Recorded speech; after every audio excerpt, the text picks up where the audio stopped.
Ayan mga ka-DIY, mayroon ako rito na gagawin na power lights. Ito LP001. Bali ang issue nito mga ka-DIY ay yan, nagbiblink siya oh.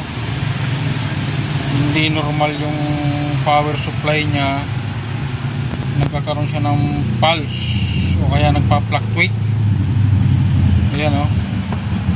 Bali ang sira nito sa power supply. Okay, bubuting-tingin muna natin, tatanggalin ko yung power supply. Ayan mga ka-DIY yung power supply nya. Kung nakikita nyo sa camera, itong indicator light na kulay green ay ayan o, humihinga, nagkakaroon siya ng pulso. Yan, titingnan natin yan mga ka-DIY. Troubleshoot ko muna at ibibigay ko sa inyo kung anong sekreto niyan, kung anong naging sira. Bali yan mga ka-DIY, medyo nahirapan ako rito mag troubleshoot dahil dapat pagka mga ganon, ang maging sira lang dapat dito is itong capacitor, secondary capacitor, itong octocoupler, yan, resistor na yan, yan, tsaka itong maliit na capacitor. Tinisting ko yan mga ka-DIY, puro good yan, tsaka malinis naman yung pagkahinang, pero hininang ko na rin. Nung hininang ko is ganun pa rin, nagpa-fluctuate pa rin yung kuryente. Ngayon ang ginawa ko mga ka-DIY, try and error, kasi itong trimmer na to, value nito is nakita pa sa camera is 1 auto. Ngayon ang tinisting ko to is okay naman siya. Ang value ng 1 auto is 1K 1 kilo ohms. Yung tinisting ko siya, okay naman. Wala na ibang choice mga ka-DIY. Sinubukan kong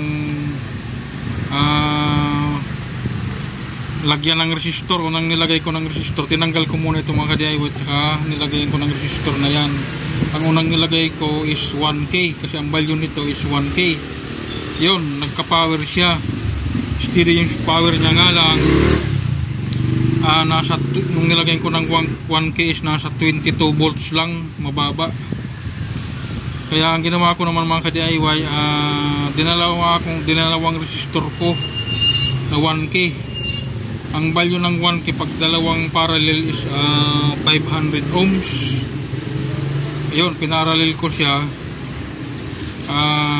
nagnormal siya, naging 24 volts. Yan, titistingin natin, isasaksak natin mga ka-DIY.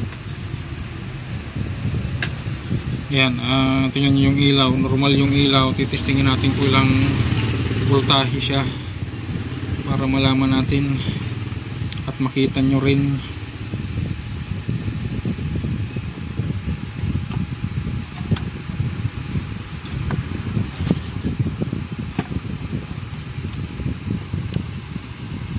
Ayan mga ka-DIY, 24.2 volts, consider as 24 volts. Ayan, ayan dyan, DC yan mga ka-DIY, DC output yan ha. Kaya sa bagay, kung meron naman kayong trimmer na ganito, mas maganda na palitan nyo ng trimmer talaga, 1 auto. Pero para sa akin naman, hindi ko na ang ginawa ko, dalawang resistor na lang na 1K, pinagparallel ko para nakapix na siya, nakapix na sa 24 volts.